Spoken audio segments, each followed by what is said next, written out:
እጅግ አሳዛኝ የተባለ መረጃን አስመልክቶ ቅዱስ ሲኖዶስ መግለጫ ወጥቷል። በዚህም ታዲያ ባለፉት አንድ ሳምንታት ብቻ ወደ 25 የሚጠጉ ክርስቲያኖችም ሕይወታቸው ማለፉ ተሰምቷል። 18 ዓመተ ምህረት ብቻ 25 ኦርቶዶክሳውያን ወገኖቻችን ሀገራችንና ምድራችን ብለው በሰላም በተኙበት በድንገት ማንነታቸው ባልታወቀ ታጣቂዎች በአሰቃቂ ሁኔታ እንደተገደሉ ቃርሲ ሀገረ ስብከት በሆቆሌ ዋቢ ወረዳ በቀቅሳ ቀበሌ ጥቅምት 18 ለ19 አጥቢያ ከምሽቱ 4 ሰዓት ላይ 5 ምዕመናን በታጣቂዎች መገደላቸውን ምዕመናን ለማህበረ ቅዱሳን ቴሌቪዥን በስልክ አድርሰዋል።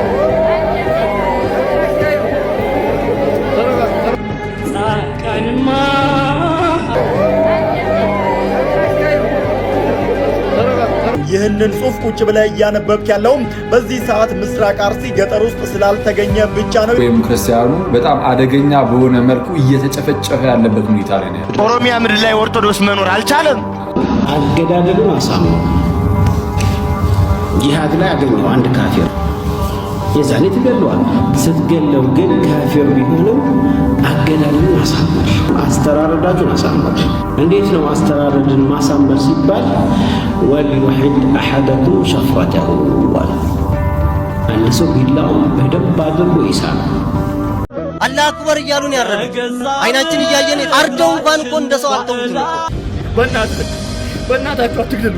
አንዴ ብቻ እናትን ሊያትሽ አንዴ ተውል በላት እናትን በእናታችሁ አትግደሉ። አገራችን ኢትዮጵያ ላይም ክርስቲያኖች ነበሩ መባሉ አይቀርም። ገዳዮች ይሞታሉ፣ የሚቀር የለም።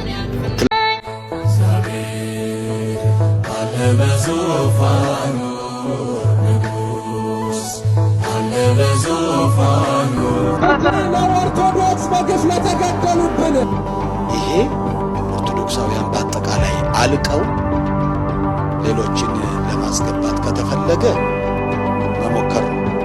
ኃይላት ካለ እስቱን ገጥመ ማሳደድና ማጥፋት ነው እንጂ አንጠፋም እያሉ እየተወጉ እየታረዱ መኖር ክርስትና አይደለም።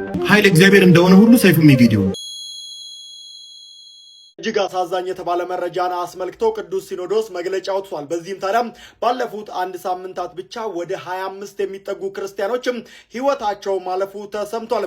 የኢትዮጵያ ኦርቶዶክስ ተዋሕዶ ቤተክርስቲያን ቋሚ ሲኖዶስ መግለጫ የሰጠ ሲሆን በዚህም ታዲያ በኦሮሚያ ብሔራዊ ክልላዊ መንግስት በምስራቅ አርሲ ዞን አስተዳደር በጉና በመርቲ በሽርካና በሆሎንቆ ዋቢ ወረዳዎች ውስጥ በሚገኙ የኢትዮጵያ ኦርቶዶክስ ተዋሕዶ ቤተክርስቲያን እምነት ተከታዮች ላይ ጥቅምት 14 ለ15 ወደ 17 የሚጠጉ ክርስቲያኖች እንዲሁም ደግሞ ጥቅምት 17 ለ18 ደግሞ ከወረዳ 3 ክርስቲያኖች እንዲሁም ደግሞ ጥቅምት 18 ለ19 ደግሞ በሆንቆሎ ወረዳ 5 ክርስቲያኖች በድምሩ በ2018 ዓ.ም ብቻ 25 ኦርቶዶክሳውያን ወገኖቻችን ሀገራችንን ምድራችን ብለው በሰላም በተኙበትም በድንገት ማንነታቸው ባልታወቀ ታጣቂዎች በአሰቃቂ ሁኔታ እንደተገደሉና ግድያውም ከዕለት ወደ ዕለት እየተባባሰ መሆኑንም የምስራቅ አርሲ ሀገረ ስብከት ጽሕፈት ቤት የላከውን ሪፖርት ቋሚ ሲኖዶስ የተመለከተውና በከባድና ጥልቅ ሐዘን ስሜት ውስጥ ሆኖ እንደሆነ ገልጿል።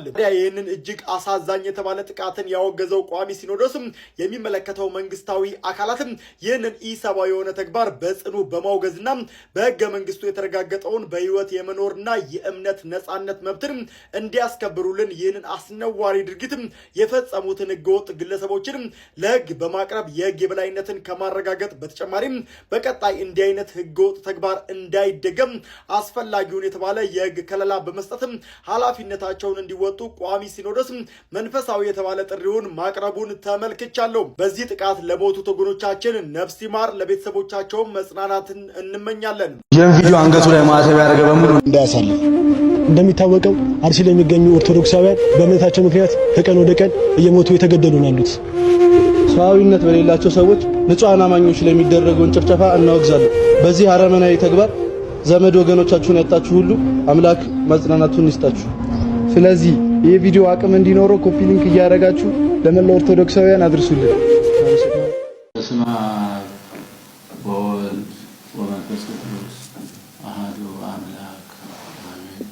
ከኢትዮጵያ ኦርቶዶክስ ተዋሕዶ ቤተክርስቲያን ቋሚ ሲኖዶስ የተሰጠ መግለጫ በኦሮሚያ ብሔራዊ ክልላዊ መንግስት በምስራቅ አርሲ ዞን አስተዳደር በጉና በመርቲ በሸርካና በሆሎንቆ ዋቢ ወረዳዎች ውስጥ በሚገኙ የኢትዮጵያ ኦርቶዶክስ ተዋሕዶ ቤተክርስቲያን እምነት ተከታዮች ላይ ጥቅምት 14 ለ15 ቀን 2018 ዓመተ ምህረት በጉናና መርቲ ወረዳዎች 17 ክርስቲያኖች ጥቅምት 17 ለ18 ቀን 2018 ዓመተ ምህረት በሸርካ ወረዳ 3 ክርስቲያኖች እንዲሁም ጥቅምት 18 ለ19 ቀን 2018 ዓመተ ምህረት በሆንቆሎ ዋቤ ወረዳ 5 ክርስቲያኖች በድምሩ በጥቅምት ወር 2018 ዓመተ ምህረት ብቻ 25 ኦርቶዶክሳውያን ወገኖቻችን አገራችንና ምድራችን ብለው በሰላም በተኙበት በድንገት ማንነታቸው ባልታወቀ ታጣቂዎች በአሰቃቂ ሁኔታ እንደተገደሉና ግድያውም ከእለት ወደ እለት እየተባባሰ መሆኑን የምስራቅ አርሲ ሀገረ ስብከት ጽሕፈት ቤት የላከውን ሪፖርት ቋሚ ሲኖዶሱ የተመለከተው በከባድና ጥልቅ የሐዘን ስሜት ነው። በመሆኑም በምስራቅ አርሲ ሀገረ ስብከት እንዲህ አይነቱ አሰቃቂ ድርጊት ሲፈጸም የቆየው በተደጋጋሚ እንደመሆኑ መጠን እንዲህ አይነቱ አስነዋሪ ድርጊት በቅዱሳት መጻሕፍት ሆነ በሰው ልጅ ሰብአዊ መብት ፈጽሞ ተቀባይነት የሌለው በነጻነት የማምለክ ህገ መንግስታዊ መብትን የሚጋፋ ተከባብሮና ተቻችሎ የመኖር መንፈሳዊ እሴቶቻችንን የሚያጠፋ ክብረ ነክና ሊወገዝ የሚገባው ስነ ምግባራዊ ድርጊት በመሆኑ የኢትዮጵያ ኦርቶዶክስ ተዋሕዶ ቤተክርስቲያን ቋሚ ሲኖዶስ በጽኑ አውግዞታል።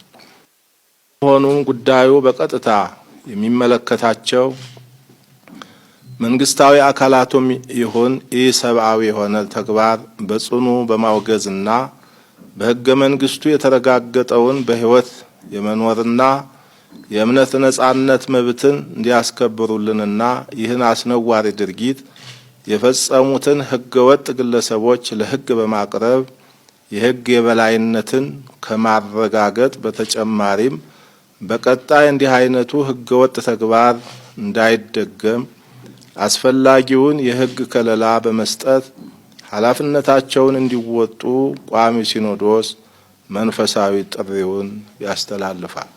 በመጨረሻም በደረሰው ጉዳት የተሰማንን ከፍተኛ ሐዘን በድጋሚ እየገለጽ ለሟች ቤተሰቦችና ለመላው ኢትዮጵያውያን መጽናናትን በመመኘት በግፍ ህይወታቸውን ላጡት ወገኖቻችንም እግዚአብሔር አምላክ ዕረፍተ ነፍስን እንዲያድልልን ቅድስት ቤተክርስቲያን ትጸልያለች።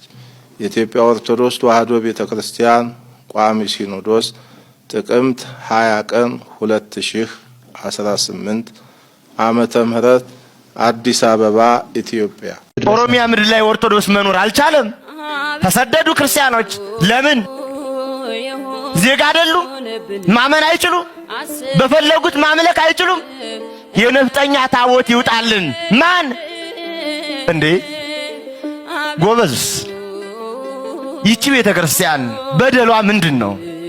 እኛ ክርስቲያኖች ራሱ ምንድነው የበደልነው? ምንድነው የበደልነው? ዝም ማለት፣ መረጋጋት፣ እንዳበሩት አለማበድ፣ ሀገሬ ህይወቴ ማለት፣ ታሪኬ ማለት ወንጀል ነው። ይሉናል፣ ዝም አለ። ያቃጥሉናል፣ ዝም አለ። ይፈጁናል፣ ዝም አለ። ያፈራቅሉናል፣ ዝም አለ። ዝም አለ። በጅምላ ቤተክርስቲያን ያቃጥላል፣ ዝም አለ። እስኪ ልጠይቃችሁ ኦርቶዶክሳውያን፣ ይሄ ህይወቷ ቤተክርስቲያን አንድነቷ ዝም አሰኛት ህይወቷ እንጂ እንደባለጉት ብንባልግ እንኖራለን ወይ? ታስታውሳላችሁ? ጀዋር ተከበበ። ማን ከበቡ? እነሱ። ለምን ተከበበ? እኛ ታረድነ እንዴ? የተከበቡ እነሱ፣ ምን ታረድ? እኛ ስንታረድ ለምን? ኦርቶዶክስ እሺ ተውት። ሳጫሉ ሞተ። ኦርቶዶክስ ነው፣ ወንድማችን ነው። ባይሆንም ደግሞ የሀገር ሰው ነው። ሰው ነው፣ ሊሞት አይገባው። ማን ገደለው? እነሱ። ስለገደሉት ማን ሞተ? እኛ። የተቃጠልን እኛ፣ የሞትን እኛ። እንዴ አልበዛም በደሉ? አልበዛም ወይ? ቀንበሩ ከበደን። የወላይታ ሀገረ ስብከት ከአርሲ ኦርቶዶክሳውያን ጭፍጨፋ በታምር ተርፎ በወላይታ ሶዶ ክርስቲያን ሆስፒታል በሕክምና ላይ ለሚገኙ የ4 ዓመት ሕፃን የመጀመሪያ ዙር የሕክምና ወጪ ማስፈጸሚያ የሚውል የ70,000 ብር የገንዘብ ድጋፍ ያደረጉ ሲሆን በብፁዕ አቡነ ይስሐቅ የተመራው የወላይታ ሀገረ ስብከት ልዑክ ሕፃኑ ወደ ተኛበት ክርስቲያን ሆስፒታል በመጓዝ ቤተሰቡን በማጽናናትና ከዚህ በኋላ እነርሱ ላይ የሚደርሰው ማንኛውም አይነት ችግር ሀገረ ስብከቱ እንደሚወጣ ጭምር በማሳሰብ ተመልሰዋል። ይህንን ቪዲዮ ሼር ያላደረገልኝ ሰው ሁለተኛ የኔ ቪዲዮ እንዳይከታተል። በማንኛውም ቤተ እምነት ላይ ያለን ሰዎች ቤተ እምነታችንና ህዝባችን ሲነካብን ደስ አይደለም። ሰሞኑን ሁላችሁም እንደምታውቁት አሩሲ አካባቢ ያሉ ኦርቶዶክሳውያን ከቀን ወደ ቀን በእምነታቸው ምክንያት እየተገደሉ የሟቾች ቁጥር እየጨመረ ታዲያ እስከ መቼ ነው የሚቀጥለው? እስቲ ሁላችሁም አስቡት። እስኪ የትኛው ቤተ እምነት ነው ንገሩኝ እስካሁን አንድ ሰው ተገድሎበት እስካሁን ድረስ ጸጥ ብሎ የሚቀመጥ? ምን ያህል አመፅና መጠላላት መገደል እንደሚመጣ ታውቁ? እስከዛ ድረስ በቅርብ ቀን በዝቋላም በተለያዩ አካባቢዎች ኦርቶዶክሳውያን ሲገደሉ ስንገደል እንበዛለን፣ እግዚአብሔር መልስ ይሰጠናል፣ ሁላችሁም ጸሎት አድርጉ ነው ስንባል ነበር። ግን እግዚአብሔር የሚያግዘን እኛም በርተን ጠንክረንና አንድ ላይ በጋራ መስራት ስንችል። ኃይል እግዚአብሔር እንደሆነ ሁሉ ሰይፉም የጌዲዮ ሁላችንም በጋራ ቆመን እምነታችንን እናስጠብቅ ይገባል። የሁሉ ሰው እኛን የሚከተለን የምናስተላልፈውን ነገር ለመስማት በዓልና ክብረ በዓል ሲሆን ነጭ እየለበሱ ቤተክርስቲያን ብቻ መሄድ አይደለም። ሁላችሁም ለቤተክርስቲያናችሁ ያላችሁ እናንተ ናችሁ። ስለዚህም አሁን እዛ አካባቢ ላይ መደረግ ያለበትን ነገርና ለህዝቡ ሰላም የሚያስፈልገውን ነገር የሚመለከተው አካል መልስ እንዲሰጠን እንፈልጋለን። ይህንን ቪዲዮ ለቻናችሁ ያህል ሰው ላኩልኝና ሼር፣ ሪፖስት፣ ኮፒ ሊንክ አድርጉት። አመሰግናለሁ። ይህንን ጽሑፍ ቁጭ ብለህ እያነበብክ ያለው በዚህ ሰዓት ምስራቅ አርሲ ገጠር ውስጥ ስላልተገኘ ብቻ ነው ይላል። ይህንን ያለው ዲያቆን ሄኖክ ኃይሌ ነው። በዚች ቅጽበት በስጋት ውስጥ ሆነው ከአሁን ምን ይመጣብን ይሆን እያሉ ያሉ የኦሮሚያ ምዕመናን ቁጥራቸው ብዙ ነው። ከቀናት በፊት የተገደሉትን ተናግረን ሳናበቃ አሁን ደግሞ ሌላ ቦታ 5 እንደተገደሉ እየሰማን እንገኛለን። በዚህ ጉዳይ ላይ ታዲያ የቤተ ክርስቲያን አባቶች፣ የቤተ ክርስቲያን አስተዳዳሪዎች ራሳቸው ድምፃቸውን ሊያሰሙ እንደሚገባ መንግስትም ታዲያ ተገቢውን እርምጃ እንዲወስድ ዲያቆን ሄኖክ ኃይሌ መልእክቱን አስተላልፏል። አገዳደሉን አሳምረው ጂሃድ ላይ ያገኘው አንድ ካፊር የዛኔ ትገለዋል። ስትገለው ግን ካፊር ቢሆንም አገዳደሉን አሳምር፣ አስተራረዳችሁን አሳምር። እንዴት ነው አስተራረድን ማሳመር ሲባል ወልዩሂድ አሐደኩም ሸፍረተሁ፣ አንድ ሰው ቢላውን በደንብ አድርጎ ይሳለው። ነው መሳል አለበት። ሌሎቹ በየመስጊዶቻቸው እንዴት ክርስቲያንን ማረድ እንዳለባቸው ኮርስና ትምህርት ይወስዳሉ። የኛ ሰባኪና ምዕመን መድረክ ላይ ቆመው ቁጭ ብሎ ምን ይሰብካል? ቤተክርስቲያን አጠፋም፣ ኢትዮጵያ የእመቤታችን የአስራት ሀገር ናት፣ አትወድምም፣ አጠፋም ብሎ ይሰብካል። ኢትዮጵያ ከሌሎች ሀገራት በምን ትለያለች? ማጠፋበት ምክንያት ምንድነው? ቱርክ የቅዱስ ቆስጠንጢኖስ ሀገር፣ ጉባኤ ኒቄያ የተካሄደባት ያች ታላቅ የክርስቲያኖች ሀገር ዛሬ አንድ ክርስቲያን ለምንድነው የማይገኝባት? ሶሪያ የነ ቅዱስ ኤፍሬም ሀገር ለምንድነው ዛሬ የጠፋችሁ? እነ ኢራቅ የብዙ ቅዱሳን መፍለቂያ ለምንድነው የጠፋችሁ? እንደ ዛሬ ኢትዮጵያ አንጠፋን በማለት ተስፋ እያደረጉ ነው እንዳልነበሩ የሆኑት። ስለዚህ ከሌሎች ሀገር ኢትዮጵያ የምትለይበት ምክንያት የለም። ሌሎቹ እንደጠፉት፣ ሌሎቹ አንቀላፍተው እንደተወጉትና ታሪኩ ነው እንደቀሩት አገራችን ኢትዮጵያ ላይም ክርስቲያኖች ነበሩ መባሉ አይቀርም። በዚህ አካሄዳችን ከቀጠለ የትናንትናው ዝምታችን ለዛሬው መታረዳችን መንስኤ ሆኗል። የዛሬው ዝምታችን ደግሞ ለነገ መታረዳችን መንስኤ ነው የሚሆነው። ስለዚህ አንድ ክርስቲያን ማወቅ ያለበት ነገር ቢኖር አንድ ሰው ተነስቶ ሀገርን፣ ቤተክርስቲያንን፣ ትውፊትህን፣ ባህልህን ሊያወድም የመጣ ጠላት ካለ እሱን ገጥመ ማሳደድና ማጥፋት ነው እንጂ አንጠፋም እያሉ እየተወጉ እየታረዱ መኖር ክርስትና አይደለም። አንተ ሰው ላይ ግፍ አትፈጽም። አንተ በሰው ድንበር አትግባ። አንተ ኃጢአት አትስራ። አንተ መጀመሪያ ግፈኛ አትሁን እንጂ አንተ ላይ ግፍ ሊሰራ የመጣ ቤተክርስቲያንን ሊያጠፋ እናት አባትህን ሊያርድ ሀገር ኢትዮጵያን ሊያወድምና ታሪክን እንዳልነበር ሊያደርግ የመጣን ጠላት እሱ በመጣበት መንገድ ነው መመለስ ያለብህ። እንዲሁም በመጽሐፈ ሳሙኤል ቀዳማዊ ላይ እንደተጻፈው ፍልስጤማውያን ተነስተው እስራኤላውያንን ሊወሩ ቢሉ ጎልያድም ተነስቶ በእግዚአብሔር ሕዝብ ላይ አፉን ቢያላቅና እግዚአብሔርን ቢሳደብ ቅዱስ ዳዊት ይሄንን ሽሙጥና ስድብ ሰማ። በዚያንም ጊዜ እግዚአብሔርንና የእግዚአብሔርን ሕዝቦች የሚሳደበውን ጎልያድን ሂዶ ገጠመው። በጠጠር ግንባሩን ብሎ ጣለው። ከዛም በኋላ በእጁ ሰይፍ አልነበረ። ጎልያድ ሰይፍ ታጥቆ ነበር የመጣው። የጎልያድን ሰይፍ አነሳና የጎልያድን አንገቱን ቆርጦ ጣለው። በዚያንም ጊዜ ቅዱስ ዳዊት ከኔና ከወገኖቼ ላይ ስድብን አራኩ ብሎ ተናገረ። ሕዝብን፣ ሀገርን፣ ቤተሰብን ሊያወድም የመጣን ጠላት ሳትደርስበት የደረሰብን ጠላት ካለ መግደል ኃጢአት አይደለም። ቀኝን ሲመታ ግራን ስጥ የሚባልበት ቦታ አለው። ጠላትን ወደን የሚባልበት ቦታ አለው። እንዲሁ እንደ ዛሬዎቹ ግራኛ ይመር ተነስቶ ቤተክርስቲያንን 15 ዓመት ሙሉ ሲያወድማት በዚያን ጊዜ የነበረው ንጉሥ ተነስቶ ሸሸ። ብዙ ሰዎች ታረዱ። ብዙ አብያተ ክርስቲያናት፣ ብዙ ገዳማት ወደሙ። በዚያንም ጊዜ መፍትሄውን ያወቀው ልጁ ገላውዲዮስ ተነሳ ሰይፉን ይዞ። ግራኛ ይመር ሰይፍ ይዞ እንደመጣ ሁሉ ገላውዲዮስም ሰይፉን ይዞ ተነሳ። ግራኝ አህመድን አሳዶ አንገቱን በጥሶ ጣለው። በዚያንም ጊዜ የኢትዮጵያን ሰላሟን የቤተ ክርስቲያንን አንድነቷን መለሰ። እግዚአብሔርን ባረከው። እኛም ሁሌ ወር በገባ ባይሰበት ቅዱስ ገላውዲዮስ እያልን እናዘክሯለን፣ እናከብረዋለን። ለምን ካልን ቤተ ክርስቲያኑን ያወደመውን ሀገሩን ያጠፋውን ግራኝ አህመድን አንገቱን በጥሶ ስለጣለው። ስለዚህ ለቤተ ክርስቲያን ለሀገር የምትከፍለው ዋጋ ኃጢአት ተብሎ አይቆጠርም። በእነዚህ ቅዱሳን ታሪክ ላይ እንደምንመለከተው ስለ ቤተ ክርስቲያናቸው ስለ ሀገራቸው ብሎ የከፈሉት ዋጋ በእግዚአብሔር ዘንድ በረከትን፣ ጸጋን፣ ክብርን አሰጣቸው እንጂ ኃጢአት ተብሎ አልተቆጠረባቸውም። ስለዚህ መግደል ኃጢአት የሚሆነው ለራስ ፍላጎትና ለግል ጥቅም ብለህ የምታደርገው ነገር እንጂ ለሀገርና ለቤተ ክርስቲያን ብለህ የምትዋጋውና የምትጋደለው ተጋድሎ ኃጢአት አይባልም፣ ጽድቅ እንጂ። እንዲሁም ከእግዚአብሔር ዘንድ በረከትን ያሰጣል። ማን በረከት እንደተቀበለ ከተባለ ብዙ ቅዱሳኖች እነ አፄ ካሌብ፣ እነ ቅዱስ ገላውዲዮስ፣ እነ ቅዱስ መርቆሬዎስ፣ እነ ቅዱስ ጊዮርጊስ ጠላቶቻቸውን ድል ስለነሱ ከእግዚአብሔር ዘንድ በረከትን ተቀብለዋል። እና ለምንድነው ሰማዕት የሆኑት ሲባል በግላቸው ስለመጣባቸው ነው። ተዋግተው በግላቸው ሲመጣባቸው እኛውን ደግሞ እስካሁን ተዋግተናል ለእግዚአብሔር ደግሞ ብለን ሰማዕትነትን እንቀበል ብለው ነው ሰማዕትነትን የተቀበሉት እንጂ እነ ቅዱስ ጊዮርጊስ ሞተዋልና እነ ቅድስት አርሴማ ታርደዋልና ብለ እኛም እንታደድና ሀገራችን፣ ባህላችን፣ ቤተክርስቲያናችን ትጥፋ ብለን ዝም አንልም። ሰማዕት የምንሆንበት ጊዜ አለ። ተዋግተን ሀገራችንን ነጻ፣ ቤተክርስቲያናችንን ሰላም የምናደርግበት ጊዜም አለ። ተዋግተን እንኳን ብንሞት ለምሳሌ ቅዱስ ሶምሶንን እናንሳውና ጠላቶቹ ተሰብስበውበት ያለውን አምድ ቤቱን ነቅንቆ አፈረሰው። በዚያንም ጊዜ እሱ ሞተ፣ ብዙ ህዝቦችም አብረውት ሞቱ። ቅዱስ ሶምሶን በሕይወት ከገደለው ይልቅ በሞቱ የገደለው በዛ ብለው አባቶቻችን ይመሰክሩለታል፣ ያመጉሱታል። ቅዱስ ሶምሶን ጠላቶቹን ገሎ ስለሞተ ኃጢአት አልሆነበትም፣ ጽድቅ ሆኖ ተቆጠረለት እንጂ። እንዲሁም ጌታችን በሱ ተመሰለ። ጌታችን አጋንንትን በሕይወተ ሥጋ ካጠፋቸው ይልቅ በሞቱ አጋንንትን መቅጣቱን በዚህ ምሳሌ አድርገን እናነሳለን። ስለዚህ ሀገርን፣ ቤተክርስቲያንን፣ ቤተሰብን ሊያጠፋ የመጣውን ጠላት ብትገድለው ጽድቅ እንጂ ኃጢአት ተብሎ አይቆጠርብህ። ይሄንንም በእርግጠኝነት ከአባቶቻችን ታሪክ ተረድተናል፣ ተምረናል። ይቆየን። ግድያው አሁንም ተባብሶ ቀጥሏል። ልክ ለሌላው ሃይማኖት እንደምንጮው ሁሉ ለነኛ ኦርቶዶክሳውያን ምዕመናንም ሁሉም ኮንተንት ክሬተር ሊጮህላቸው ይገባል። አሁን በደረሰን መረጃ በምስራቅ አርሲ ሀገረ ስብከት በሆንቆሌ ዋቢ ወረዳ በቀቅሳ ቀበሌ ጥቅምት 18 ለ19 አጥቢያ ከምሽቱ 4 ሰዓት ላይ 5 ምዕመናን በታጣቂዎች መገደላቸውን ምዕመናን ለማህበረ ቅዱሳን ቴሌቪዥን በስልክ አድርሰዋል ሲል ማህበረ ቅዱሳን ቴሌቪዥን ይህንን አስነብቧል። የጥቃቱ ሰለባ ከሆኑ መካከል አንድ የቤተሰብ አባል የሆኑት 2 ወንድማማቾች እና 2 እህትማማቾች የሚገኙ ሲሆን በተጨማሪም አንድ ኦርቶዶክሳዊ ከቤተሰቡ አባላት ጋር መገደሉን በደረሰን መረጃ ለማወቅ ችለናል ሲል የቴሌቪዥን ጣቢያው ይህንን አስነብቧል። ይህ በእንዲህ እንዳለ በወረዳው በሚገኙ በቀቅሳ ቀበሌ የእግዚአብሔር አብ ቤተክርስቲያን አገልጋይ ታግተው መወሰዳቸውንም አስታውቋል። ሁላችሁም ለነኚህ ምዕመናን ድምፁ ናቸው። አላህ አክበር እያሉን ያረዱ አይናችን እያየን አርደው እንኳን እኮ እንደሰው አልተውት ነው። የታረደበትን ጉሮሮ እኮ ነው በእንጨት እየወጉ አይኑን አውጥተውት እያየን እንደዛ ያደረጉት። ይህንን እያየን ነው እንደዚህ ያደረጉት። ሌላ ደግሞ እንግዲህ ይሄ በዛን ቀን ድርጊቱ በጣም የሚከብድ ነው። ሌሎችም ታርደዋል፣ ወንድሞች ታርደዋል። የታረዱት ውስጥ አንዱ አስፈራ ትርፌ ነው። የአይምሮ ህመምተኛ ነው፣ ትንሽ አይምሮ ዘገምተኛ ነው። እሱንም በድንጋይ ጨፍጭፈውት ነው። በድንጋይ ተጨፍጭፎ ከዚህ በላይ የለም አርደውታል። በጀርባው ነው አዙረው ያረዱት። ሲቀጥል አስቻለው ሰለሞን በላይ ነው የሚባለው እንደዛው ታርዶ ነው። ትዕግስት አስራት ሴት ናት። እንግዲህ ሴት ልጅ ሰው እናቱን እንዴት ይገላል?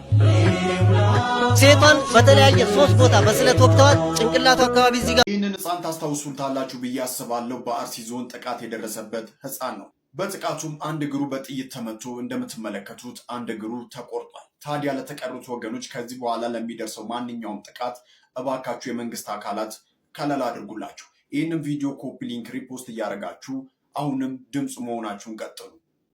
እግዚአብሔር ያጽናናሽ፣ እንባሽን ያብሰው፣ ቤተ ክርስቲያኖ እስከ መጨረሻው ካህንሽ ከመቅደስ ከበጎቹ ጋር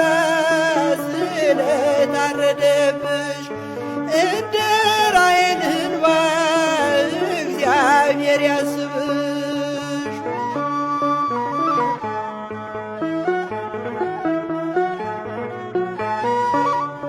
ስለ ጌታ ፍቅር ማኅተሟን ይዛ አክሊል ተቀዳጀች፣ በደሙ ከዋጃት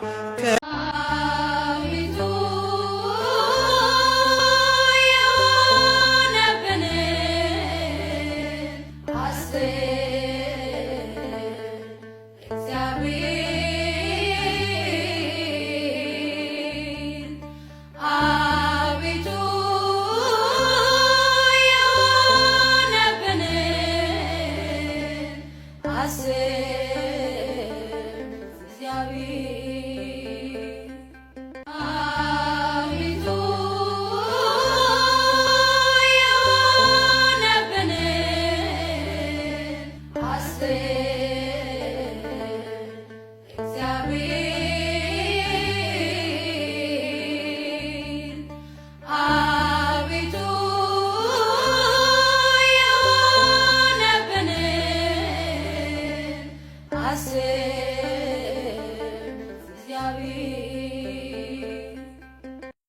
ዘመን የሚኖር የለም። ገዳዮችም ይሞታሉ። ገዳዮች ይሞታሉ፣ የሚቀር የለም። ትላንት ሲገሉ የነበሩ ዛሬ ሞተዋል። ዛሬም የሚገሉ ነገ ይሞታሉ። ተሹሞ የቀረ የለም። ሹመኞች ዛሬ ይሻራሉ፣ ነገ የሉም እነሱ። ኦርቶዶክሳውያን በአጠቃላይ አልቀው ሌሎችን ለማስገባት ከተፈለገ መሞከር ነው። በተረፈ አሁን የመስዋዕትነት ጊዜ ነው። የመስዋዕትነት ጊዜ ነው አሁን። እኛ አርሲ ሀገረ ስብከት ያለነው ኦርቶዶክስ እምነት ተከታይ አቡነ ያሬድን ፍትህ ለኦርቶዶክስ በግፍ ለተገደሉብን፣ ፍትህ ለተደፈሩብን፣ ፍትህ በድሮን ለተገደሉብን፣ ፍትህ በግፍ ለተገደሉብን፣ ፍትህ ጡታቸው ለተቆረጠባቸው፣ ፍትህ ለእናቶቻችን፣ ፍትህ ለእህቶቻችን፣ ፍትህ ለጦር ወንጀል የተፈጸመባቸው፣ ፍትህ ለአማራ፣ ፍትህ ለኦርቶዶክስ።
ጻድቃንማ አልሞቱ ወደ ፈጣሪያቸው ተጓዙ።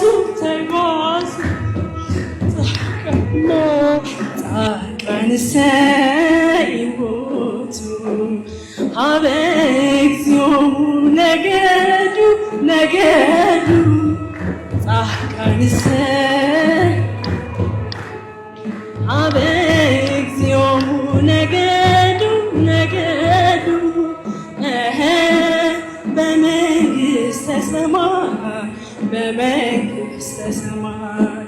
በመንግሥተ ሰማይ በመንግሥተ ሰማይ ይሁኑ ዘፈቀዱ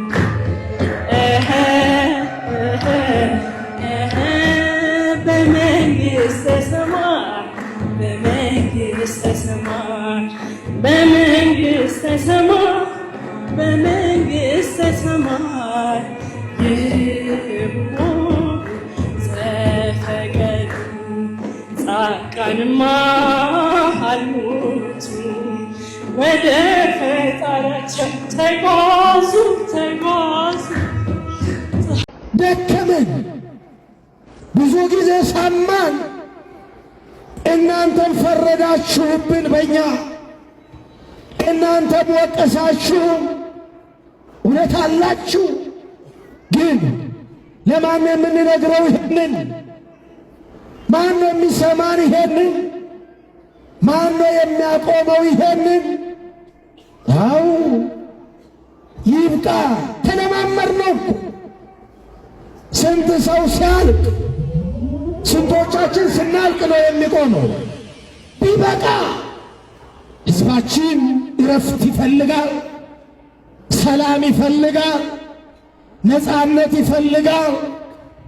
ሞት ሰለቸን፣ በቃን። ደም መፍሰስ ሰለቸን፣ ይበቃናል። ሀገሪቷ እረፍት ያስፈልጋታል። ሕዝቡ እረፍት ያስፈልገዋል። ስለኛ ደም ፈሰሰ እኮ፣ በሱ ቁስል እኛ ተፈወስን እኮ።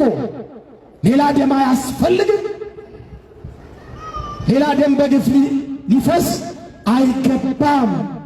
ለሃይማኖታችን ብለን መግደል ወይም መሞት ኃጢአት ነው ወይ ለሚለው ጥያቄ መምህራችን በቂና አጥጋቢ መልስ ይመልሱልናል። ለሁሉ ይዳረስ ዘንድ እኛ ደግሞ ኮፒ ሊንክ፣ ሼር፣ ሪፖስት እያደረግን እስከ ፍጻሜው እንከታተል። ወደ መምህራችን እንለፍ። ወንድሜ ሲገሉን ጽድቅ ከሆነ ራሳችን ስንከላከል ጽድቅ ማይሆንበት ምክንያት የለም። ራሱን መጠበቅ ወንጀል አይደለም። ፍትሐ ነገሥት አንቀጽ 45 ላይ አገርን የሚያጠፉ ቤተክርስቲያን የሚወሩ ይመጡ ተንስ ወተቃተል፣ ተነስና መልሳቸው ይላል። ወንጀል ማይሆኑ ታሪኮችን ልንገራችሁ፣ ኃጢአት ማይሆኑ ጎልማሳ በሚስቱ ባለርስ በርስቱ ኦርቶዶክሳዊ ሰው በሃይማኖቱ አምላክ በአምላክነቱ ራሱን ቢጠብቅ ቢከላከል ወንጀል አይደለም። ምንም ይሁን ምን በደለኛ ምናምን ሊሆን ይችላል። ስለ ሃይማኖቱ መከራ ከተቀበለ ሰማዕት ነው። ምን ጠቅሳቸው ጥቅሶችን ፊትህን ቢመታ መልሰህ ስጠው የሚባለው ይሄ ቃል ለወንድሜ ለክርስቲያን የሚያገለግል ቃል ነው። በዚያውም ላይ ፊት መምታት የለም። አሁን አንገት መቁረጥ ነው። አንገት ለሚቆርጥ ደግሞ ምንድን ነው? በዚህ ደረጃ ነው ያለችው ሀገራችን። ወደንም ጠላን መረር ነው። አሁን ገለጥ አድርገን ማውራት ይጠይቀናል። ምሳሌ ባነሳ አብርሃም የብዙዎች አባት የሃይማኖት መሰረት ነው። ዘፍጥረት ምዕራፍ 14 ቁጥር 1 ጀምሮ የምናገኘው ታሪክ አብርሃም ወንድሙ ሎጥን እና የሎጥን ቤተሰቦች ሚስቱን ማርከው ወስደው ኮሎዶ ጎሞራውያን ወደ አሕዛብ ሀገር ጨርሰው ይዟቸው ሲሄዱ አብርሃም ቤተሰቡን ቆጥሮ 318 ነው ተዋግቶ መለሰ። እና አብርሃም ወንጀለኛ ነው? ራሱን ማዳን ወንጀል ነው አብርሃም? ሌላ ልጨምራችሁ። ሙሴ አእላፈ እስራኤል ከነዓን እንዳይገቡ የአሕዛብ ነገሥታት ተሰልፈው አሳልፍ አሉ። እነዚያን ድል አድርጎ ገባ። እና ሙሴ ወንጀለኛ ነው? ሌላ ልጨምራችሁ። ፊናስ የተባለ ሰው ዘምሪና ከስቢ የተባሉ ከስቢ እና ዘምሪ በቤተ መቅደስ መካከል ሲያመነዝሩ ፊናስ የተባለ ሰው ከቤተ እግዚአብሔር የገባ ዘገር ወይም ጦር ነበረ። ሁለቱንም እዚያው አስጣበቀና አስቀራቸው። እግዚአብሔር ምን አለው? ፊናስ ወልደ አልዓዛር ወልደ አሮን ካህን አሰን መስካለ ልቤ አልዓዛር ልጅ አሮን ልጅ ፊናስ ልቤን ደስ አሰኘው አለና ምን አለው እግዚአብሔር? 300 ዓመት መዋዕለ ክህነት የክህነት ዘመን ሰጥቻለሁ አለ። ለምን ነው እግዚአብሔር እንደሚያደርገው? ሌላ ጨምራችሁ ዳዊት ጎልያድ በእስራኤል ሲዘባበት በወንጭፉ መታው። ዳዊት ሳኦል ሲታመም ግን በገና ደግሞ ፈወሰው። ዳዊት በገናም ነበረው ወንጭፍም ነበረው። ኦርቶዶክሳዊነት እንዲህ ነው። ይጠብቃልም ይዘምራልም። ኦርቶዶክስ ቀዳሽም ተኳሽም አራሽም ነው የነበረው። ጅላጅል አልነበረም። ይቀድሳል፣ ያርሳልም፣ ይጠብቃልም። በዚያ ስሪት ነው የነበረው። ለምሳሌ ዮዲትን ታስታውሳላችሁ። እስራኤልን ገብሩ ብሎ ሆሎፈርኒስ የሚባል አረመኔ ንጉሥ ተነስቶ እስራኤልን ሊያጠፋ ሲል ገብሩ አላቸው። ምን ወርቅ ብር እህል እንገብር አሉት። እኔ የወርቅ እህል ድሃ ነኝ አለ። ታዲያ ምን ነው የምትፈልገው? ከእስራኤል ቀኝ አይን ነው የምፈልገው አለ። አይን ውሃ አይደለም ምን ይሰራል አሉት። ጀግና ተብዬ መመስገን መወደስ ለዝንት ዓለም ነገር እፈልጋለሁ። ሰው ጠገበ ማለት ነው። የእስራኤል ጀግኖች አይናቸውን ለመገበር ተስማሙ። ምን እናደርጋለን አንችልም ነው። ዮዲት ባጭር ታጥቃ ሸብ አድርጋ ወገቧን ታጥቃ ታጥባ ተቁላ ተቀብታ ከአሕዛብ ከተማ ሂዳ ሆሎፎርኒስን አንገቱን ድል አድርጋ መጣች። እስመ እግዚአብሔርን አዳነች። አሕዛብ ነው አይምርም። ዘንዶ ውጦ ነው የሚያላምጠው። አሁን እየሆነ ያለው ኦርቶዶክስ ውጦ ማላመጥ ነው እየሆነ ያለው። ውጦ ማላመጥ። ኦርቶዶክስ ጥላቻ ሊኖረው አይገባም። ራሱን ማዳን ግን ወንጀል አይደለም። ወንድሜ ሲገሉን ጽድቅ ከሆነ ራሳችን ስንከላከል ጽድቅ ማይሆንበት ምክንያት የለም። ሰምተሃል? ሲገሉን ጽድቅ ከሆነ ራሳችን ስናድን ጽድቅ ማይሆንበት ምክንያት ፈጽሞ የለም። ልጨምራችሁ እንዴት የሚል ጥያቄ ልታነሱ ትችላላችሁ። የሐዋርያት ሥራ ምዕራፍ 5 ቁጥር 1 ጀምሮ ተመልከቱ። ሐናንያ የእስራኤልን ማህበር በስርቆት ለማጥፋት የ8000 ማህበርን ወዳልሆነ መንገድ ስርቆት ሲያለማምድ ጴጥሮስ ያን ሰው ቀሰፈው። አሁን ጴጥሮስ ሊቀ ሐዋርያት ነው። በጎን በጎችን ጠብቅ ግልገሎችን ጠብቅ ተብሏል። በጎን ግን ሐናንያን ቀሰፈው። አሁን ጴጥሮስ ወንጀለኛ ነው።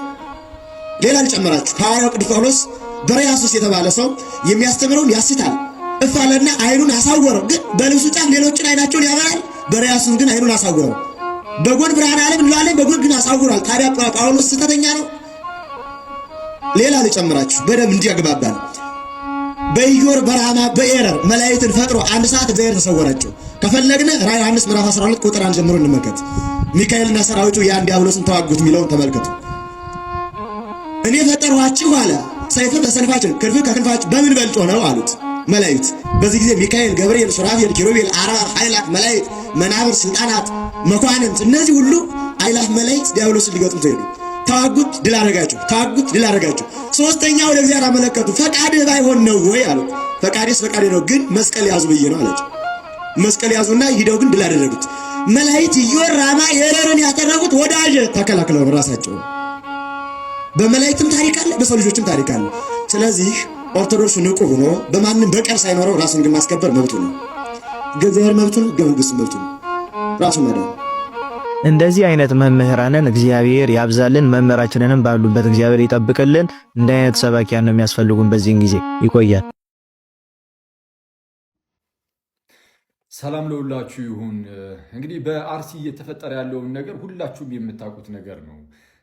የእግዚአብሔር ሕዝብ ወይም ክርስቲያኑ በጣም አደገኛ በሆነ መልኩ እየተጨፈጨፈ ያለበት ሁኔታ ላይ ነው ያለው። ማለት ሊትራሊ እየተጨፈጨፈ፣ ይሄ ቃል ይገልጸዋል በደንብ። ሕፃናት ሳይቀሩ አደገኛ በሆነ መልኩ እየተገደሉ፣ በጣም በርካታ ክርስቲያኖች ናቸው እየተገደሉ ያሉት።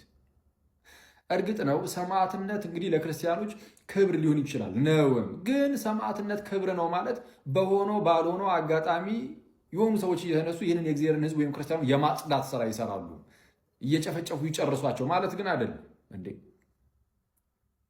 ቤተ ክርስቲያን እዚህ ምድር ላይ ስትኖር እኮ ለአንድ ታላቅ የሆነ ዓላማ አጀንዳ ነው። ይህም ሕዝቡን ሁሉ ወደ ክርስቶስ መንግስት ለመመለስ ነው። እንዲህ እንዲሆን ደግሞ በህይወት መኖርንም ደግሞ ይጠይቃል።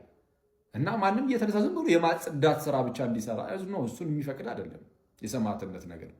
እና ይህ በጣም አስቸጋሪ ነገር ነው ማለት ክርስቲያኖች፣ ሀገራችን ኢትዮጵያ የክርስቲያኖች መቆያ ናት ማለት እዚህ የምንቆይባት ሀገራችን ናት። የክርስቲያኖች ብቻ አይደለችም፣ ግን መቆያችንም ጭምር የእኛም ጭምር ናት። ላለፉት ለሺህ ምናምን ዓመታት ለሺህ ዓመታት ሙሉ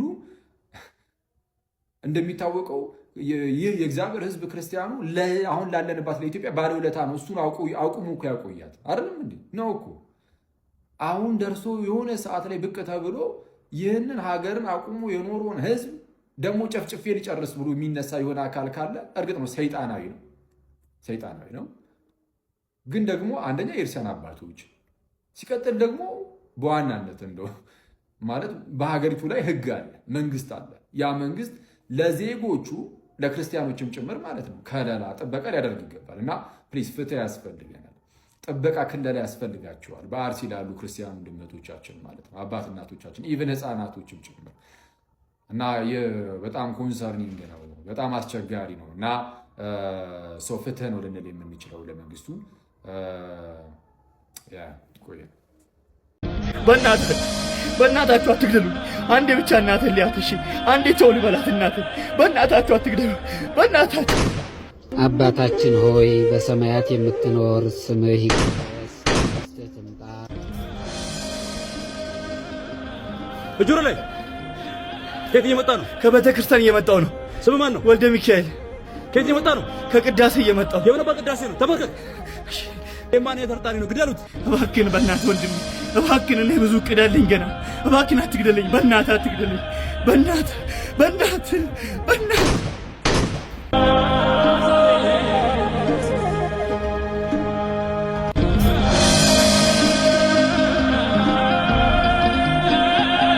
ሰማዕታት እንጂ አንቆጥርም ሬሳ፣ አምነው የሞቱትን ስለማንረሳ። እንደሚታረድ በግ እንዲሁ ዝም ያልነው፣ ልብሳችንን ሸጠን ሰይፍ እንዳንገዛ ነው። ነባይነ ነባይነ ኮነ ነባይነ ከመዘይ ነባይነ ኮነ። ጮህን እንዳልጮህን ተቆጠርን፣ ጮህን እንዳልጮህን ተቆጠርን።